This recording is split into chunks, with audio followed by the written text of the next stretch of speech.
My phone vibrated on the kitchen counter that Tuesday morning, and I picked it up expecting maybe a grocery list reminder or a funny meme from my sister.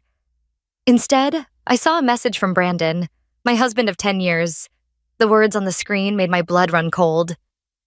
"I don't love you anymore. I want a divorce. All communication goes through my attorney from now on." That was it. No phone call, no conversation, no explanation. Just 23 words that obliterated a decade of my life. My hands started shaking so badly I nearly dropped my phone. Brandon was supposed to be at his office downtown, buried in financial reports like always. We'd had breakfast together that morning. He'd kissed my forehead before leaving. And now this. I tried calling him immediately. Straight to voicemail.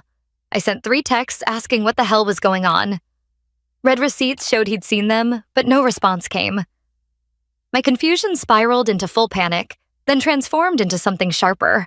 Something told me this wasn't just a sudden decision.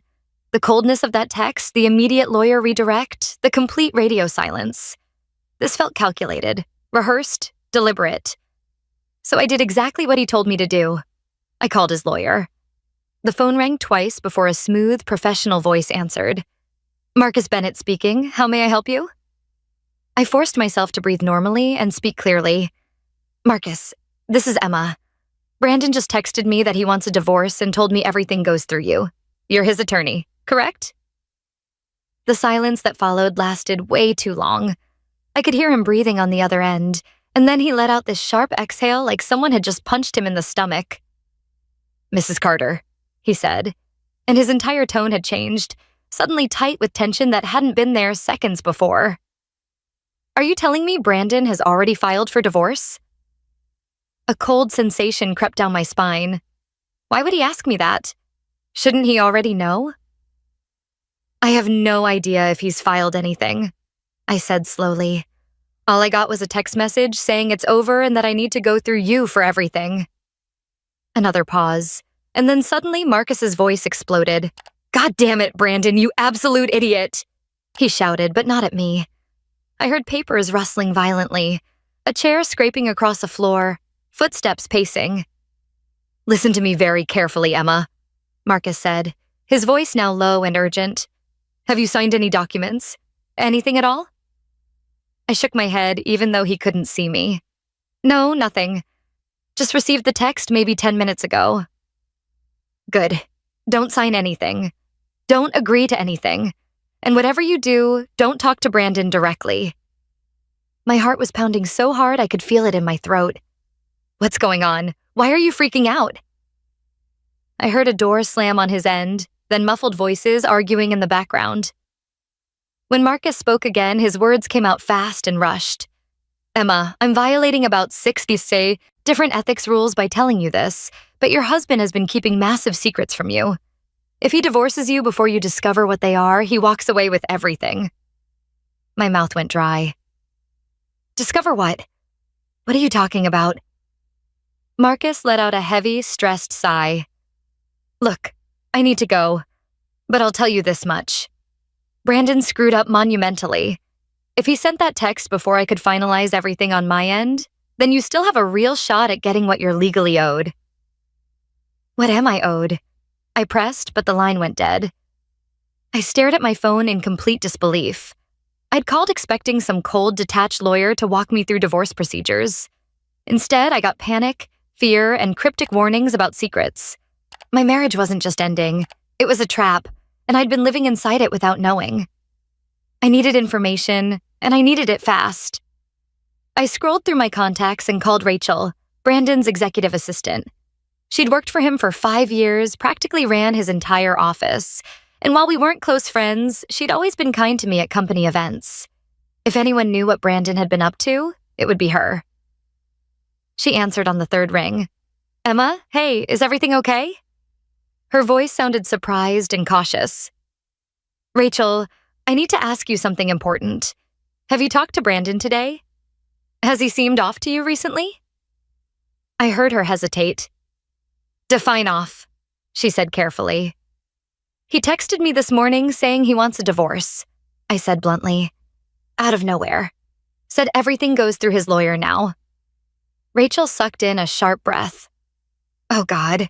Oh no. That wasn't the reaction I expected. You knew something was coming, didn't you? I said. Rachel, please. I need to know what's been going on. She was quiet for a long moment, then finally spoke. He's been acting strange for weeks, Emma. Secret meetings that aren't on his official calendar. Making wire transfers to accounts I'd never seen before in all my time working here. And last week, I overheard him on the phone with someone. I don't know who, but he said something that made my skin crawl. What did he say? I asked, gripping my phone tighter. He said, once she signs the papers, it's all mine. She won't even know what she lost until it's way too late. The world seemed to tilt sideways. Once she signs, it's all mine. This wasn't just about ending our marriage. Brandon was trying to cut me out of something huge, something valuable, and he was doing it in a way that would leave me completely blindsided. I thanked Rachel and ended the call, my mind racing. I walked straight to Brandon's home office. He'd moved most of his work online, but he still kept physical files locked in his desk drawer. I knew the code. He'd never bothered changing it because he never thought I'd have a reason to look. I knelt down, punched in the numbers, and the drawer clicked open. Inside were stacks of financial statements, legal, documents, and bank records. My hands trembled as I sorted through them, and then I saw it. A bank statement for an account I'd never heard of before. The balance made me stop breathing. $8.6 million. And the account had only one name on it. Brandon's. I had to read that number 3 times to make sure I wasn't hallucinating. $8.6 million. Nearly $9 million sitting in an account I never knew existed, with only Brandon's name attached. I flipped through more pages with shaking hands, my pulse hammering in my ears. The transfers had been happening for over a year. Small amounts at first, then larger and larger sums, all moved systematically into this hidden account. Assets shifted, wealth concealed, and the whole time I'd been living my normal life, completely unaware that my husband was building a secret fortune designed to exclude me entirely. Everything Marcus said suddenly made perfect sense. Brandon wanted me to sign divorce papers before I ever found this account. He'd been planning his exit for months, maybe longer, moving money where I couldn't touch it, setting legal traps to keep me from what I was entitled to by law. And now I understood why Marcus had that instant panic in his voice when I called. He knew exactly what Brandon was hiding. He knew I was entitled to half of everything. And if Brandon had already filed those divorce papers claiming we had minimal assets, he'd probably assured Marcus that I was clueless and compliant, that I'd just sign whatever was put in front of me and disappear quietly. Except now I wasn't clueless anymore. And I sure as hell wasn't going to disappear. I grabbed my phone and called Marcus back. This time I wasn't asking questions. I was demanding answers. He picked up immediately. Emma. His voice was tight. You told me not to sign anything, not to talk to Brandon, I said, my voice ice cold and controlled. You panicked when I called. Now I know exactly why. I found the secret bank account, Marcus. $8.6 million. So you're going to tell me everything. Right now. Silence. Then he exhaled sharply. You found it. Oh, I found it, I said. And I'm assuming there's more. So start talking, Marcus, because I'm done being kept in the dark. Emma, listen, he started. No, you listen. I cut him off, so. Brandon tried to pull this off quietly. He thought I'd never notice, never question, never fight back. He planned to leave me with absolutely nothing while he walked away with millions. But now I know the truth. And you, Marcus? You knew all along. He cursed under his breath, then let out a long sigh. Fine. You want the truth? Here it is. Brandon has been preparing for this divorce for over a year. He's been systematically shifting assets, moving money into offshore accounts, setting up legal barriers specifically designed to prevent you from touching a single cent. My jaw clenched. Why? I demanded. Why not just be honest? Why go all this elaborate deception? Because he knew if you fought him in court, you'd win, Marcus said bluntly. He knew you were entitled to half of everything by law. So his plan was to drag the divorce out, bury you in legal fees and paperwork until you got exhausted, and then you'd accept some tiny settlement just to make it stop. I felt sick. Let me guess, he was going to tell the court that the money was entirely his, that he earned it alone, that I contributed nothing to our marriage financially. Marcus didn't answer, which was answer enough. He was going to lie under oath, I said, my voice shaking with rage. He was going to commit perjury to steal from me. Emma, Marcus said carefully, what your husband is doing isn't just unethical. It's illegal. This is financial fraud. If you take this evidence to court, a judge will see right through his scheme. I closed my eyes, letting that word sink in. Fraud. This wasn't just about assets anymore. Brandon could face serious legal consequences for what he'd done. Marcus, I said slowly, you're his lawyer. Why are you telling me all this? He let out a dry, humorless laugh. Because your husband is an arrogant idiot who doesn't listen. I warned him this plan was illegal. I told him that if you ever found out, it would explode in his face spectacularly. But Brandon thought he was untouchable. He thought you'd just cry for a few weeks and sign whatever papers he put in front of you. Marcus paused. I guess he forgot who he married. Despite everything, I felt a grim smile cross my face. That's where he made his biggest mistake. Emma, Marcus said, his voice serious now. I shouldn't be saying this, but if you play your cards right, you could destroy him completely. My grip tightened on the phone. Keep talking. You have something more powerful than money, he explained. You have proof. Bank statements, transfer records, documentation of hidden funds. If you bring this evidence to court, the judge won't just rule in your favor. Brandon could face criminal charges for financial fraud. Meaning what exactly? I asked. Meaning Brandon won't just lose the money. He'll lose his reputation, his career, potentially his freedom. And you'll walk away with far more than just half. I sat there for a moment, processing everything. I'd loved Brandon once. I'd built a life with him, trusted him, believed in our future together. But after everything he'd done, every lie he'd told, every dollar he'd hidden, every bit of faith he'd betrayed, I felt nothing but cold determination. I'd always tried to be fair, to do the right thing, to play by the rules. But Brandon had torn up the rulebook the moment he sent that text. Now I was going to win. And I was going to make absolutely sure he paid for every single thing he'd done. I hung up with Marcus and immediately started securing evidence. I photographed every single page in that drawer, every bank statement, every transfer record, every piece of documentation that proved what Brandon had done. I sent copies to 3 different places. My personal email, a secure cloud storage account, and directly to Rachel. I typed out a message to her with the files attached. Rachel, I need you to hold on to these. If anything happens to me or my access to this information gets cut off somehow, send everything to Marcus Bennett immediately. Can you do that for me? Her response came back within 30 seconds. Emma, what the hell? He was hiding this much money? Oh my God. I typed back quickly. Yep, and now I'm going to make him pay for it. Another pause, then. Whatever you need, I've got your back completely. I exhaled slowly. Good, because I was about to start a war. I knew Brandon was staying at his company's executive penthouse downtown. He'd been avoiding me, probably assuming that by the time I received the official divorce paperwork, I'd be too emotionally destroyed to fight. But he'd severely underestimated me.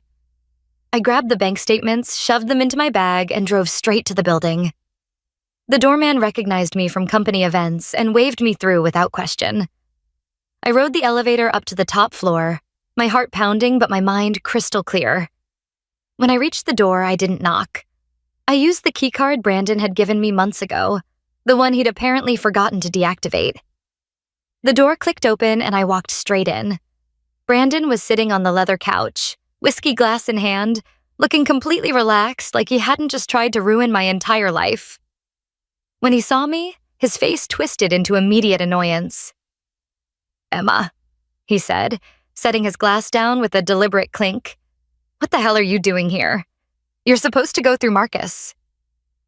I walked forward calmly and dropped the stack of bank statements onto the coffee table in front of him. They fanned out across the surface, numbers and account details clearly visible. Brandon glanced down at them, then back up at me, and I watched all the color drain from his face. "Where did you get those?" he asked, his voice suddenly much quieter. I crossed my arms. "Did you really think I wouldn't find out?" He forced out a laugh, but it sounded hollow and desperate. "Emma, you don't understand the situation." "Oh, I understand perfectly." I cut him off sharply.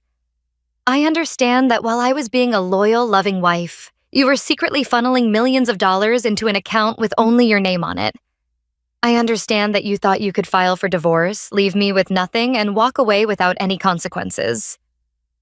His jaw clenched. "This is none of your damn business." I actually laughed at that, but there was zero humor in it. "None of my business? We're married, Brandon. That means half of everything you have is legally mine.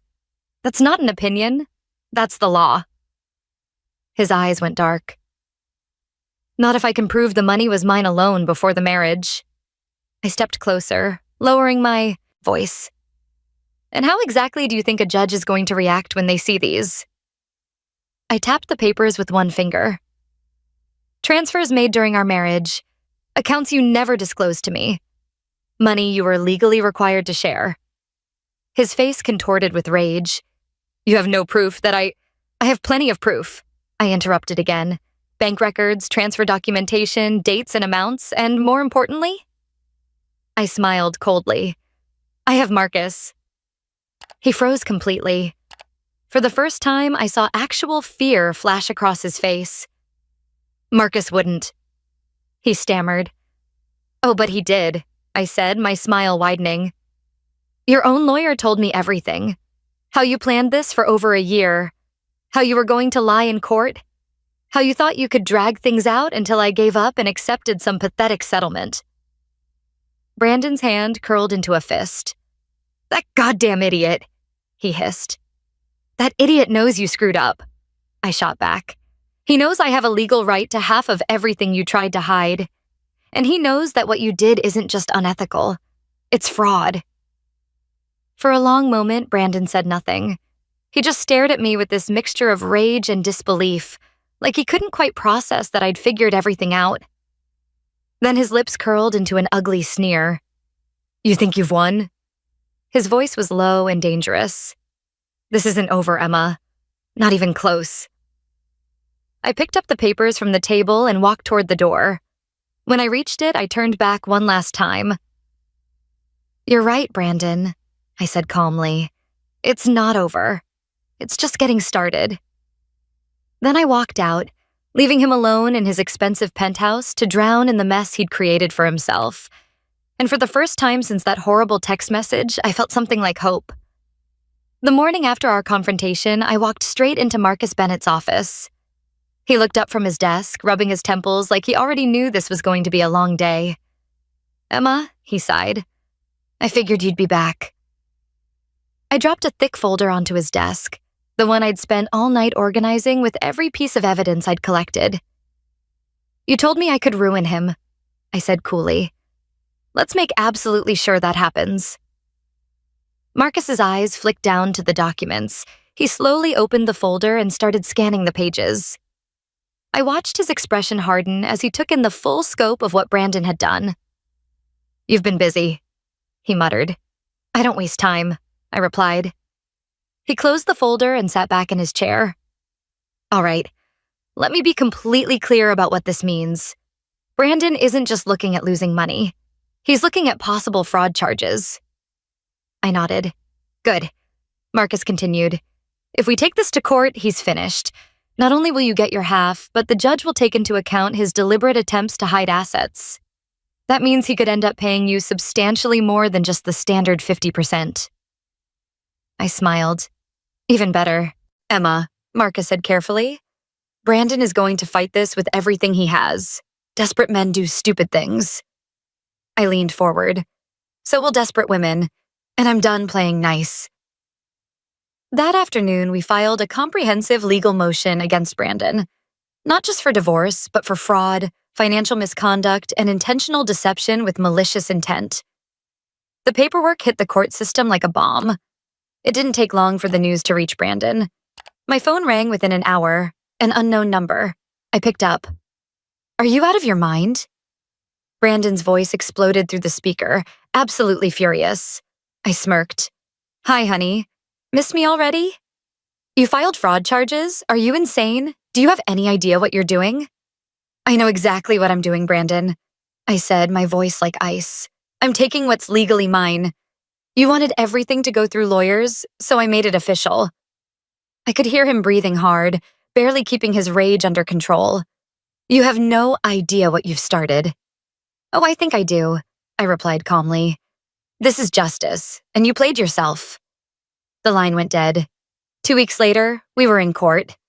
Brandon had managed to hire some slick, expensive lawyer who clearly thought this would be an easy win. He was very wrong. When the judge reviewed the bank statements, the transfer records, and the hidden accounts, his entire demeanor shifted from routine proceedings to serious concern. Mr. Carter, the judge said, narrowing his eyes over his reading glasses. Would you care to explain why you failed to disclose these substantial assets during your initial divorce filing? Brandon shifted uncomfortably in his seat, his expensive suit suddenly looking like it didn't fit quite right. Your Honor, those funds were accumulated before the marriage began. Marcus stood up smoothly. Your Honor, these transfers began 13 months ago, well within the marriage timeline. That makes them joint marital assets, and my client is entitled to her fair share. The judge nodded slowly, making notes. I stole a glance at Brandon. His face had gone pale, his jaw clenched so tight I thought his teeth might crack. He was losing, and he knew it. Then Marcus delivered the final strike. Your Honor, given the deliberate and systematic attempt to hide assets, deceive the court, and defraud my client, we're also requesting punitive damages. Brandon's lawyer jumped up. Objection, Your Honor. Overruled, the judge said sharply, not even looking up from the documents. He turned to Brandon with an expression of clear disapproval. Mr. Carter, based on the evidence presented, I'm inclined to rule in favor of Mrs. Carter. Not only will she receive half of all marital assets, but given your documented attempt to commit financial fraud, she's entitled to additional compensation as a penalty. Brandon's hands curled into fists on the table. I watched as the judge delivered his full ruling. Brandon would lose everything, not just half. More. Because of his own greed, his own arrogance, his own certainty that he could outsmart everyone. The court adjourned. I gathered my things and walked into the hallway, feeling lighter than I had in months. Behind me, I heard footsteps. Emma. Brandon's voice was hoarse, broken. I turned to face him. He looked hollow, like a man who'd just watched his entire world collapse.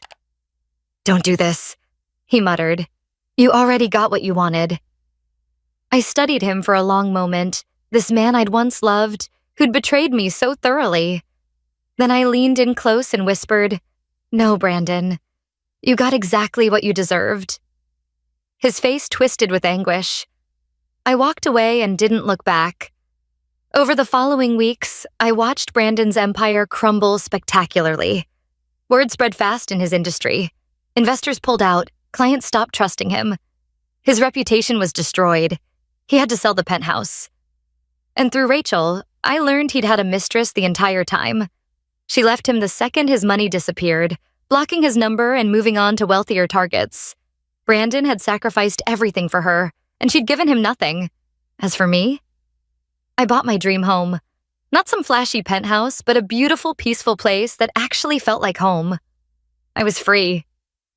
One morning, sipping coffee on my porch, I got a text from Brandon. Can we talk?